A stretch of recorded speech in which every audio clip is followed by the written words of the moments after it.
সিরাজগঞ্জ সরকারি কলেজ এক মাইক্রোবাসের জন্য গত ১৪ মাসে খরচ দেখিয়েছে ১৪ লাখ টাকা।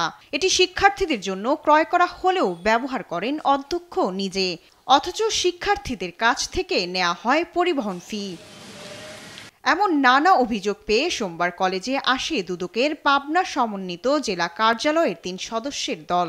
এ সময় পাহাড় সমান অভিযোগ তুলে ধরেন শিক্ষার্থীরা। পরিবহন বাবদ টাকা নেওয়ার পর এই টাকাটা ব্যয় হলে ১৪ লক্ষ টাকা, তার মানে সম্পূর্ণ এই ১৪ লক্ষ টাকা গিয়েছে দুর্নীতি হয়েছে। শিক্ষা প্রতিষ্ঠানে যদি দুর্নীতি হয় সেক্ষেত্রে আমরা এখান থেকে কি শিখবো?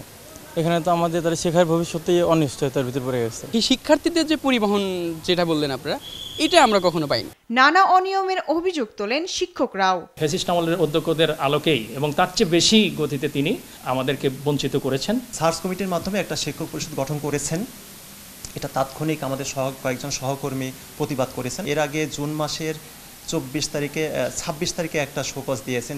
এক মাইক্রোবাসের পেছনে মাসে লাখ টাকা খরচের হিসাব দেখানো হলেও এর সঙ্গে মেলে না চালকের হিসাব। লিটন ড্রাইভার চালাইতো, উনি তো পলাইছে, পলানোর পরে আমি ৩ মাস ধরে আমি চালাইতেছি। আর প্রিন্সিপাল স্যার আসছিল আওয়ামী লীগের লোক, খেয়ে আসছিল আওয়ামী লীগের লোক, গাড়ির মধ্যে না চোরাঙ্গি করছে, গাড়ি না সারিয়ে করছে ছাড়ছি।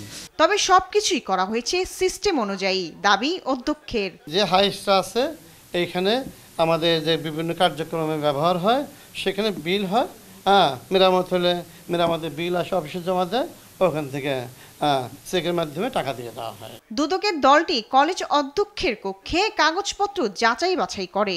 কিছু অনিয়ম দুর্নীতির প্রাথমিক প্রমাণও মিলেছে, জানালেন এই কর্মকর্তা। লগ বই পর্যবেক্ষণে দেখা যায় সেখানে কোনো মাইলেজ উল্লেখ নাই এবং কত লিটার তেল ব্যবহার করেছে এভাবে সুনির্দিষ্ট কোনো কিছু নাই, এবং গাড়িটা যে ছাত্ররা ব্যবহার করেছে এ ধরনের কোনো ছাত্রদের কোনো সিগনেচার কোনো কিছুই পাওয়া যায়নি। দ্রুত তদন্ত করে দুর্নীতির তথ্য জনসম্মুখে এনে আইনগত ব্যবস্থা নেওয়ার দাবি জানিয়েছেন শিক্ষক শিক্ষার্থীরা। শায়লা খান, নিউজ ডেস্ক, দেশ টিভি।